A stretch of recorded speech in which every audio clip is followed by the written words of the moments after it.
I'm honored to introduce our speaker today is Karen Watson. She's founder and president of GOBBuzz.com, an internet portal for Republican-centric events nationwide. She's written and recently completed her second book, which is How the Democrats Stole the Black Vote and How the Republicans Can Win It Back. Her first book, Being Black and Republican in the Age of Obama, remains a huge success and has gone a long way in restoring the brand of the party of Lincoln. She actually started being a Republican in high school. She attended her first Republican National Convention. She's a very entertaining speaker, and I admire her a lot. And she's... I'm sorry, if you can come up here. I know she's here. Okay, if you'll give a big East Texas welcome to Karen. Thank you. It's such an honor to be here. I really appreciate the opportunity to come back and speak to such great patriots. I am from Dallas, and I always tell people, no matter where I go, that we are so blessed to be in the greatest nation in the whole world. Amen. But when we're in Texas, we're in the greatest state of the greatest nation in the whole world. Yeah. And we should never, ever, ever forget that. I am going to talk about lies of the left, and boy, we are hearing them, and we know that they're lies. Who watched the debate for the Democrats? Well, I know, because you can only hear so many lies, and you can only stomach so much. But, the thing is that the left has lied so much that a lie unchallenged becomes the truth to them. So when people were saying that, I think Obama is a Muslim. Remember when people were saying that? Oh, he's not a Muslim. He's not a Muslim. Didn't he just go to a mosque? Right? I mean, how is it that no one is really even recognizing? I don't even know if he's gone to church, but he's definitely just gone to a mosque. So we are just told, don't even say that. I don't know how many Christians have ever gone to a mosque. I've never gone to a mosque. Why would a Christian go to a mosque, especially in these times? So, we are there's so much confusion, and we have got to stand up and start telling the truth.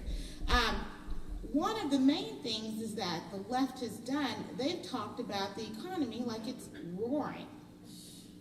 The economy. This economy.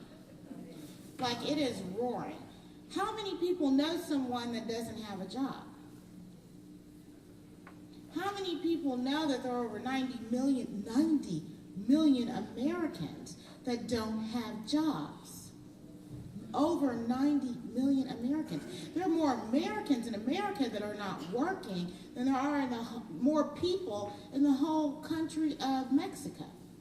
Wow. Think about that. That don't have jobs. And yet, we just continue to allow these lies to stand as truth. Well, that's insane. That's insane. We are telling people the truth that you can't talk about an economy that's roaring when almost a third of the whole nation is not working. Right? How many people realize that almost 60 million Americans are on food stamps? Food stamps. In this country, in this great land called America, how is it that we aren't telling the story about what's really happening? There's a lot of truth out there, but we're not telling the truth. And it doesn't matter, just saying something over and over and over, that doesn't really make it so. But yet we're not standing up and saying, that is not the truth. That is not the truth because we're so politically correct. We've got to stop being politically correct. We've got to start being unpolitically correct. Because the correct thing is that Americans are hurting. The correct thing is that the left has lied. And what's so crazy is that they've lied mostly to the people who support them. Right? Because black America, I tell people I've been black all my life, unlike Barack Obama. And black people are hurting more today than they were before he came onto the stage. more today. And that Black Lives Matters, that George Soros Foundation that he's running, those people, they are just getting a paycheck because they can't get a job anyplace else. You know what I'm saying? There are places in this country where unemployment for black youth is over 80%. One of those places is Chicago. And Chicago they're running this lie about, they're taking care of it. There are thousands and thousands of young black men who are being murdered in Chicago. Chicago, which has one of the toughest gun laws in the country. You know what I'm saying? So we have got to start telling the truth. The truth will defeat a lie, but we're not telling the truth. We're not telling the real story, and we're allowing the left to just run away with it. Bernie Sanders and Hillary Clinton are beating each other up over who can give away more money. It's true. Whose money are they giving away?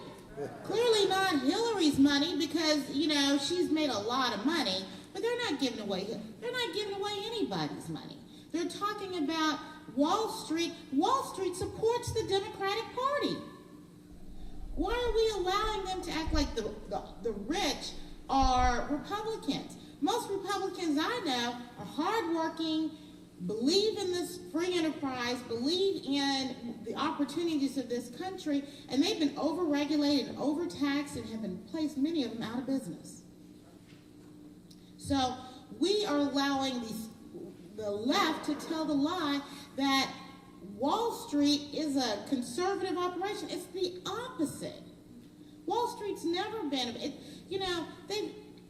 but we don't tell the truth that it's Clinton and, and that whole Democratic machine that's connected to Wall Street. I mean, my goodness. We aren't telling the truth, so we're letting people just keep that lie. I was listening to, I don't know if it was Hannity or something, but they were saying, well, you've heard the story that when you're young, if you aren't a liberal, when you were young, you have no heart, and if you aren't a conservative, when you're old, you have no brain. Well, that's not true. Because if you were a liberal when you were young, then, my gosh, do you realize what the liberal agenda is? Do we realize that the fact is that they have always been about victimization? That's all. If you are a liberal, someone's a victim. Somebody is either racism or sexism or some other kind of ism that is going to keep people believing that they can't do what their God-given talent is. You see what I'm saying? So how is that sympathy? How is that a heart? It's not a heart for me to think that someone's a victim. And usually, this is what's so odd, is that the left is the one that victimizes the people. And then they will make people think that, oh, well, you're a victim, but they're the ones that did the victimization. Exactly. It's like the Nazis talking about the Jews it's the Nazis that did the harm to the Jews. Right. It's the left. It is the Great Society of LBJ that has victimized black Americans. Amen. If you go back and look at just the studies of where black America was before the so-called Great Society, I love Texas. Everywhere I go, I'm a proud Texan, born and raised here, love it. But we had one goofy guy who came out of the state called LBJ, and LBJ's Great Society was for LBJ. It is a lie to say that was about the war on poverty. There is no war on poverty. There is a war on people trying to get out of poverty. Because if there was a war on poverty, how come we have more poor people today than we did during that time? It doesn't take 60 years to run a war. We look at black America today, but prior to LBJ, who was a racist? It was LBJ that watered down Eisenhower's 1957 civil rights legislation. So let's just be honest about that. But the civil rights legislation of 57 from Eisenhower was even more opportunities for black Americans than even the 64 legislation. But when we talk about what his agenda, LBJ's agenda was to black America, welfare, who's benefit from welfare? Who has, except all these government people. We have more people working in the government. That's one thing. We have too many government jobs. And the left has done anything but create more government jobs that don't produce anything but static. And it's all of this goofiness that the left has done. I don't know anybody that's benefited from welfare. I don't know anyone that's benefited. I mean, look at what they're doing even with food stamps. People don't even know how to grow their own food. Because sometimes you can't grow your own food. There are places where you can't even grow it. You can't even collect your own rainwater. This government, this totalitarian system is run amok. People are complaining with what's happening in Oregon. Whatever side you're on, the government owns too much property. Right. Yeah. Do you know that in the state of Nevada, that 90% of the land in Nevada is owned by the government? 90%? What nonsense is that? There's all these land grabs in Texas, all these land grabs in Oklahoma, and in Oregon, all over this country. We're not talking about that. We're talking about the wrong things because we're letting the left lies continue. The left makes people think that if you disagree with Barack Obama, you're a racist. How is that? You can't disagree with a person. It has to go all the way back to something called racism. I mean, it's insane. And so no one disagrees with him. Because no one wants that stigma. No one wants to say, oh, well, I don't want to be labeled as this. We have got to start accepting labels so that we can start telling the truth. Because to say that disagreeing with a man named Barack Hussein Obama means that you're a racist is ridiculous. What is racist to me is to allow the status quo of young black kids to be murdered in Chicago, Rahm Emanuel, Chicago, and no one's really doing anything about it. For black Americans to be having a harder time in this nation under this president than anybody else. Because without that demographic, he never would have been in office. He never would have been. But he uses that demographic only for his benefit.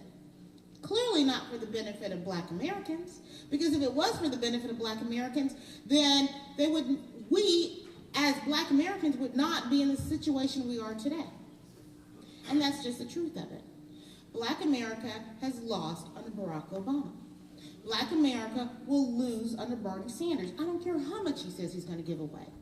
You can't give away something you don't own, and the government doesn't own it. That's right. We, the people, own it. Yeah. We have got to stop acting as if we are really socialism. I was talking to a lady who was doing my nails, and she told me, you know, people who know, I don't have that many friends because all I talk about is politics and religion. And she was saying, who do I like, you know, on the Republican side. And I just told her, I said, I'd vote for anybody but Hillary, I promise you that. And so I said, who do you like? And she said, and I just said, Hillary hopefully she'll be in jail by November. But I said, who do you like? And she said, well, you know, Bernie Sanders. And I said, really? I said, you know what, that really goes to the notion that in our education system, we are not teaching economics and we're not teaching history. I said, he's a socialist. He is a proclaimed socialist. Are you kidding me? A socialist? Seriously, we have people who don't even know what that means, you know, and we're not telling them. So I had to have this little conversation with her, and I said, do you know what a socialist is? Do you know that every socialist nation is a failed state? Because it doesn't add up. It defies the laws of nature, and yet you have to have this huge secularism. It just doesn't add up. You can add 2 + 2 + 2 and try to make it come out to be 1 every day of the week, and it doesn't add up that way. So just talking about these silly things, we are not having honest and actual debates. So we're letting people go around thinking that socialism is a viable option. It's not even a viable option in Russia. And we are talking about that we have a socialist running for president of the United States. That's the biggest joke I have ever heard. And yet that's going on in this country. That tells you how bad of a country we are. That we would allow someone to run as a socialist of this capitalist nation. This is a free market system. If you can't make it under a free market system, you think you're going to make it under a socialist system? Do you understand the cronyism that's about that? Do you understand what Solyndra is about? Do you understand you have to be so connected? You have to be so glued in by either birth or marriage. That's the only people who prosper under socialism. That's it. And that's just the way it is. Yeah, the Castro brothers did okay, but not Cuba. The people who were running Argentina, they did okay, but the whole Argentina is a mess. Everywhere you look at socialism, it is a failed state for the mass majority. No one signs up for that. That's like someone signing up for a car wreck. And yet we have people who don't even know what it is, and Hillary and Bernie Sanders are competing for who's more progressive. What? Progressive is regressive, but we don't tell the truth. The lies of the left are killing this nation. Killing this nation. You know, there's a scripture in the Bible that says, my people perish. Not just have a bad day, not just to perish. Perish for a lack of knowledge. And that is what's happening today. We don't know how much debt we have. You talk to people, they don't even understand that we are almost at $20 trillion of debt. And that doesn't even include the unfunded liabilities that we have. So just with what we have now, we're over almost $20 trillion in debt. Most people don't even know how many zeros are in a trillion. And we are not telling them. This is going to be a unique year, 2016.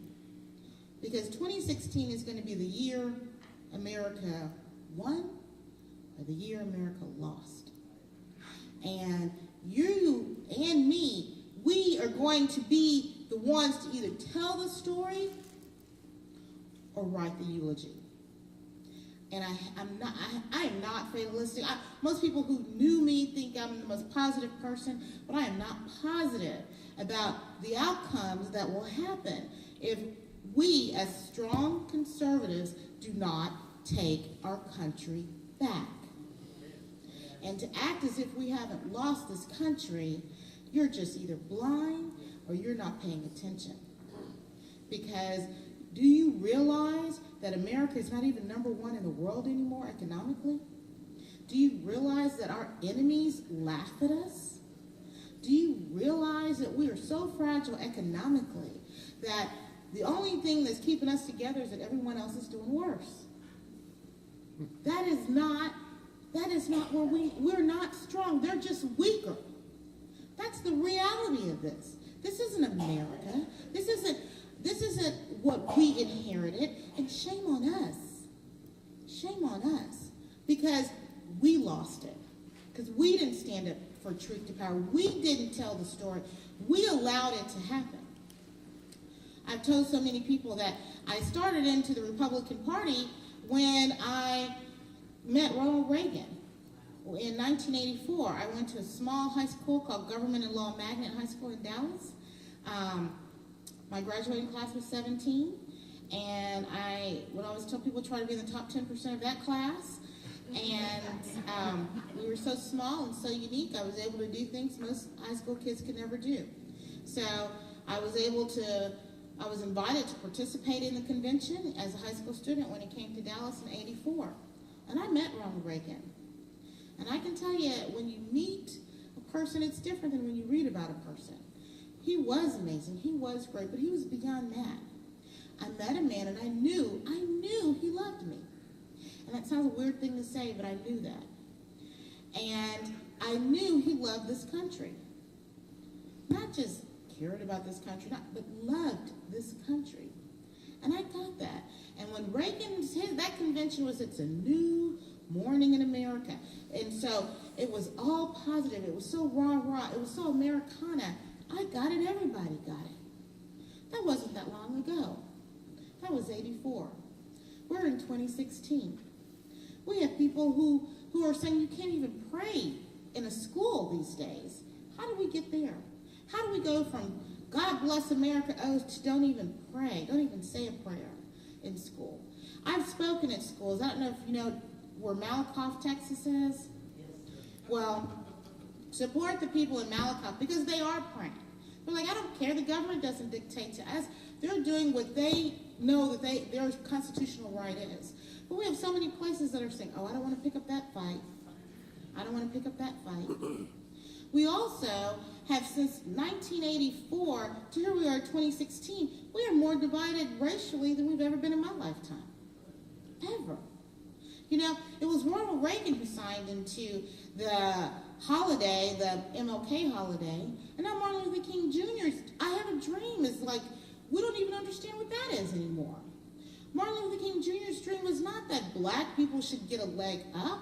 It wasn't about affirmative action. It wasn't that you should give us 2 extra checks. And it was about that there was a day that a person could be judged on the content of their character and not the color of their skin, not their gender, not their shade, not their, and whether they have an accent, not the content of their character. And we have gotten so far off that we are only judging people by the color of their skin. We're only judging people about their gender. That's insane. That's insane. That's not who we are. That's not who we are. That's not what this country is about. But we've come a long way since 1984. Shame on us, you know, because when I finished my book, Being Black and Republican in the Age of Obama, I did so much research and I realized that the left has kept Black America for a reason on the left side. That's so unusual. If you went back 50 years, most Black Americans voted for the Republican Party. I mean, it's so unusual that happened. People talk about MLK and JFK. JFK didn't even meet MLK until like 2 weeks before the election. It was because MLK was in jail and JFK made a call out to Coretta Scott King. He had not met him before that. He was in jail in October. The election was in November. But yet, he knew Nixon going back from when Nixon was the VP at Eisenhower. So how is it that we acted as if they had these really deep relationships when they did not? Because we don't know the history and we don't know the story, so we allow that left lie to stand. And if we continue the lie that only Black lives matters, all lives matters. When I heard about the group Black Lives Matters, I thought it was a protest against Planned Parenthood. I really did. I was like, well, and you know, I said, because who kills more Black lives than Planned Parenthood? Right? So we haven't told the story of even what that organization started out as, what Margaret Sanger was talking about. We're not telling the truth. We're not telling the truth about what's happening in the inner cities because of the police. Police are being brutalized. Yeah, police are being brutalized in these areas because no one's supposed to do anything. I mean, this is the police. People talk to the police as if, I mean, it's insane. And if we have no law and order, we have chaos. And that's what's happening now. Crime has gone up. And, you know, I wouldn't be a police officer if you were paying me $1 million a minute because it's a no-win job. It is a no-win job. You have people who are risking their lives to keep peace and order, and there is no peace and order. And then if they do something, like that whole Michael Brown, remember the whole Michael Brown thing?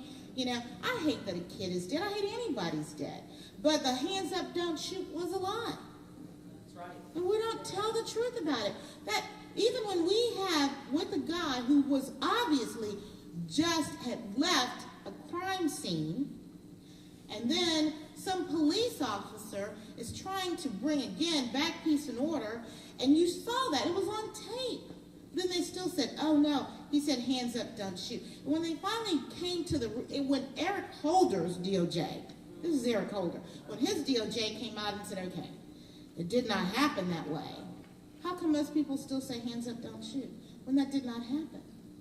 Because it is a lie that we're allowing to let stand. We have a serious issue. And if we lose America, where do we go? And I'm not just saying that just to be saying that. If we lose this country, where do we go? where do we go? I mean, we have got to start thinking seriously about what's happening in this nation and not act as if politics is something we can only talk about with people who think like us. We have got to start telling people who don't think like us why we think the way we do. We have got to tell them and start dragging them and say, look, this is too important. Politics is not just something that you do in November or in March or during a caucus or during a primary. Politics is your life. They're deciding what light bulbs you can have, what kind of cars you can make. They're deciding how much grain you can. I mean, this government has done more overreach than we should have allowed, because we are the ones in control. But if we do not take control, look what happens. And the adults have got to stand up and again take the country back. The left has lied. But if we don't know the truth, we can't counter it. What we have got to do, what we must do, is every day when you see someone, we've got to tell them what is really going on. We've got to tell them about the whole issue that they've done, how they've even shrank our military. Do you realize we have more admirals than ships? Do you realize that our Navy has been cut, that our whole military has been cut, sometimes in some areas before lower than World War II? And we have over 330 million people in this nation. Why is that? Why is that? You know, we have got to start telling a truth that most people don't want to hear.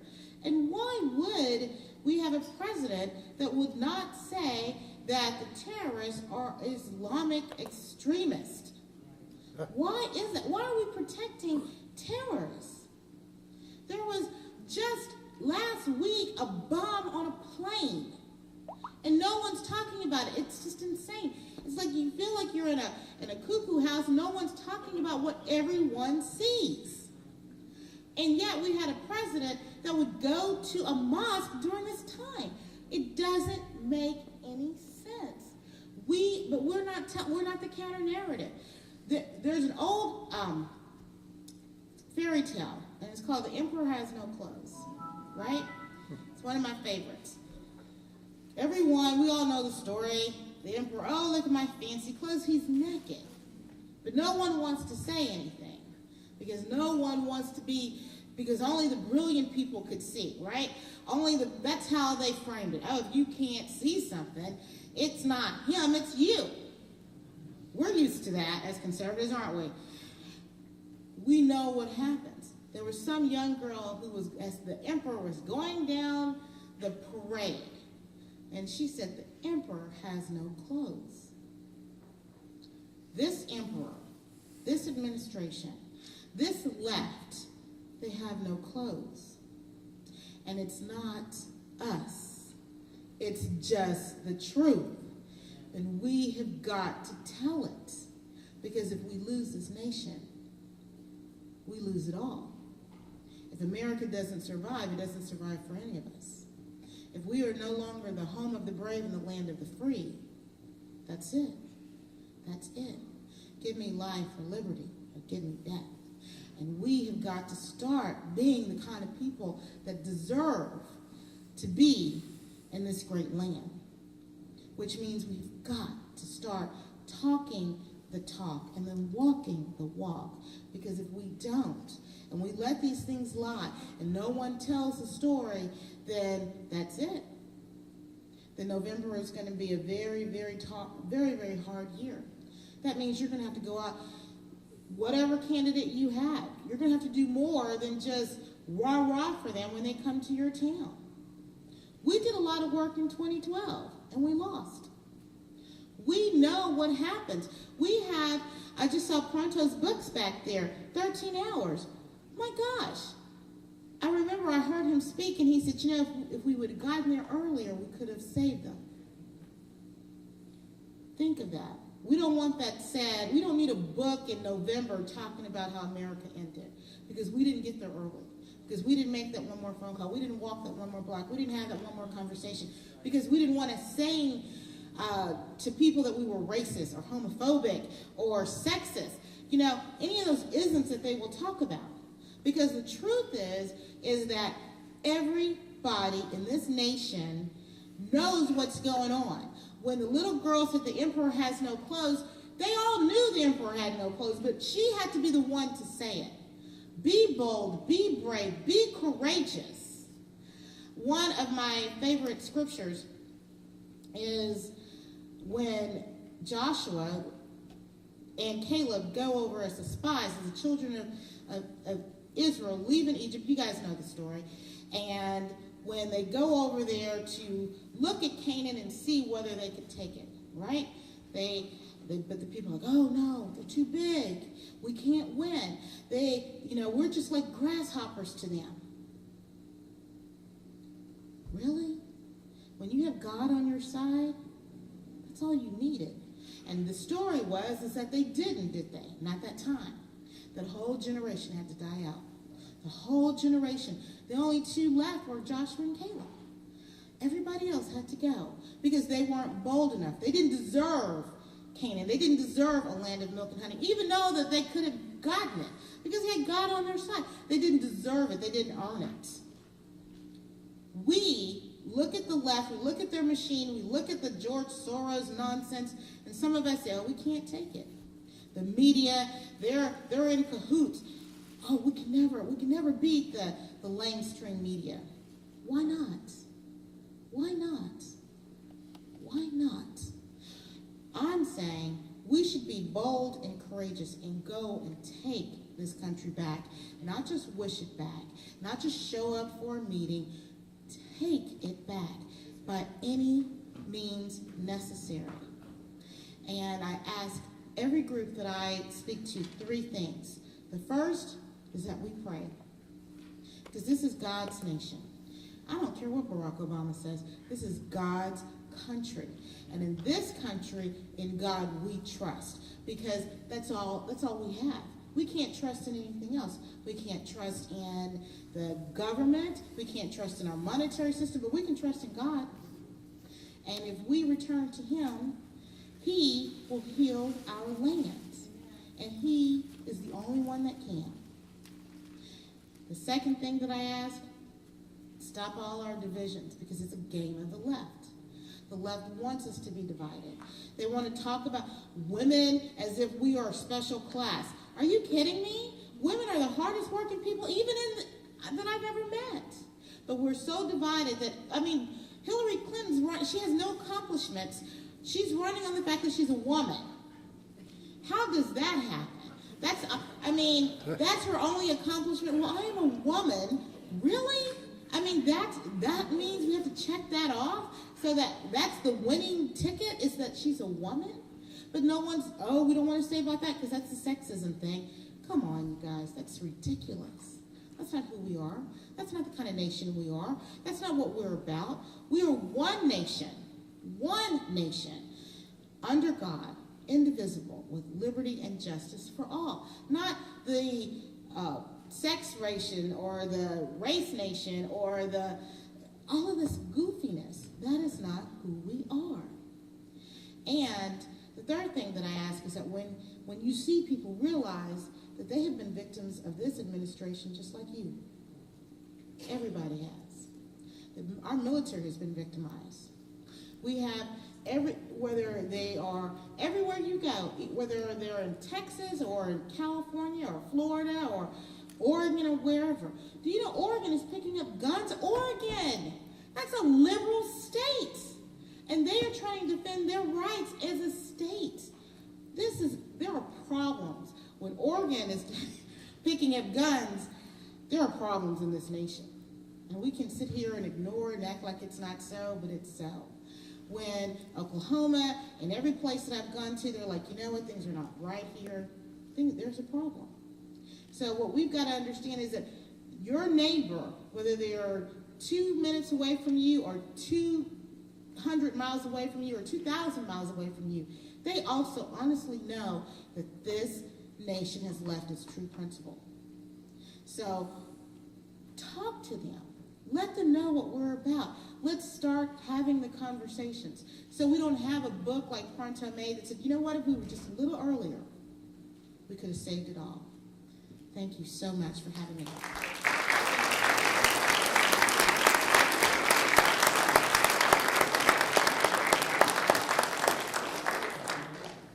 A minute to warm up. This is the fun part. So Yeah. what we do is we collect questions and then we'll ask you, and there'll be a little bit of an exchange. I would so love Karen, it. thank you so much. First of all, our first question is, well, how do we make this personal? And some of it you address by neighbors and things, but how do we really make a difference in this? We hear what you're saying. How do we make this personal? I think the way we make it personal is that we just become personal. We realize that it's happening. You know, when you take it personally, it is personal. And that's just being the reality of it. When you realize, I mean, we're in February, and if we don't win by November, we don't win at all. So that's personal. That's personal. Even just going back and looking at what we've already lost. You know, when I was putting up Christmas lights in my house, I couldn't even find the Christmas lights that I want because there are all these weird colored white, bluish type deals because they've got to be so energy efficient. You know, I mean, we know that's ridiculous. We know the global warming is not truthful because the country, or the world is getting colder, but no one talks about that either. You know, when we had the crisis here, the Islamic crisis that we don't even talk about how many people have been murdered even in San Bernardino. And yet, we had a president that would fly all the way to Paris after they had their terrorist, you know, where they killed them, and talk about global warming. I mean, that's so insane. That is so insane. And we allowed that to happen. We have to start taking it personally. We have to start being offended, and we have to start acting and doing what we must do. Amen. Okay, and I agree with you on that Christmas light thing. That gets on my nerves. I take that personally also. And there was a follow-up to that, and it's, can we emphasize that when we do an unjust good for someone, we are actually harming others, sometimes many others. So an emphasis on that and really...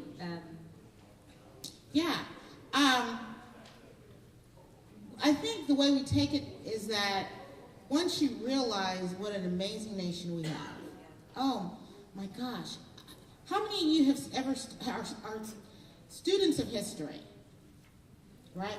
Okay, so I want you guys to look around because after this, I can't even, if I talked just about 10% of the amazing things that America is and has done, I would be here till midnight. So those of you who are not students of history, go to these people who are, and they will tell you there has never, ever, since the history of mankind, been an amazing nation like this nation. Yes.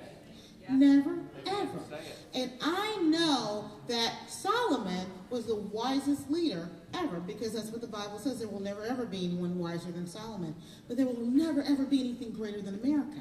Right. This is a blessed nation. And when you realize what we have done as a nation, when you realize what our founders have done, when you realize, even when I speak to schools, I remind them, this nation ended slavery on its own. This nation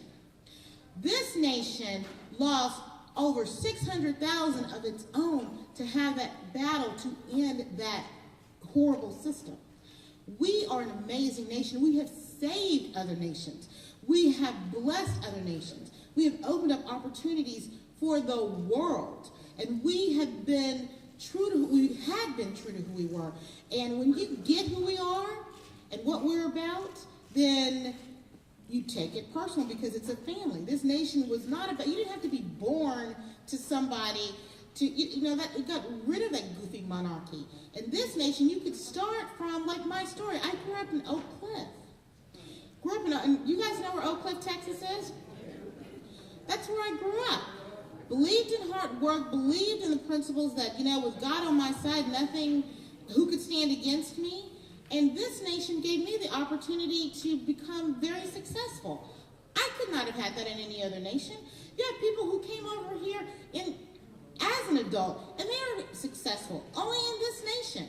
This is an amazing nation. So we have got to recognize who we are, whose we are, and then understand that it is important, because that is America is it's the dream of the world. It's not just the dream of us. America is the opportunity of not just Americans, but of the whole world. That's great. Thank you. We actually had a speaker last month who is from Ireland and has wanted to be here, and he listed off all the accomplishments of this country and saying, this is why I want to be here. Oh my gosh. And has been trying for 12 years. These two questions kind of go together. Mm-hmm. So there's a lot in here, so I'm going to read you the two questions and then let you, and we'll wrap it up. So if you guys will just give our speaker your attention for a couple more minutes. So the first part of it is, as someone that in 1954 started high school in Topeka, Kansas, and ended up retiring from the post office, I've been astonished at the declining state of race relations in the U.S. What really pushed you off the mainstream railroad? Reagan? And then the second one, because I think you can follow up with that, is, have you been rejected by the black community as being a sellout? So what pushed you to be a sellout? Are you considered a sellout? Well, you know what? It is because I am tired of seeing Black America. I wrote a column that said, I'm tired of Black America being a cheap date for the Democratic Party. Yeah. So the sellouts are those who have been manipulated. The sellouts are the young people who think that the left is going to do something for them, and there is nothing coming. They ought to be more in this party than any other party, because this is the party that says, you know what, we're not trying to lay, that $20 trillion will be paid, okay? It's going to be more than $20 trillion, but that is a debt that will be paid. You can't duck and dodge debt. And who is going to be paying the bulk of that? The young, okay? Let's be honest.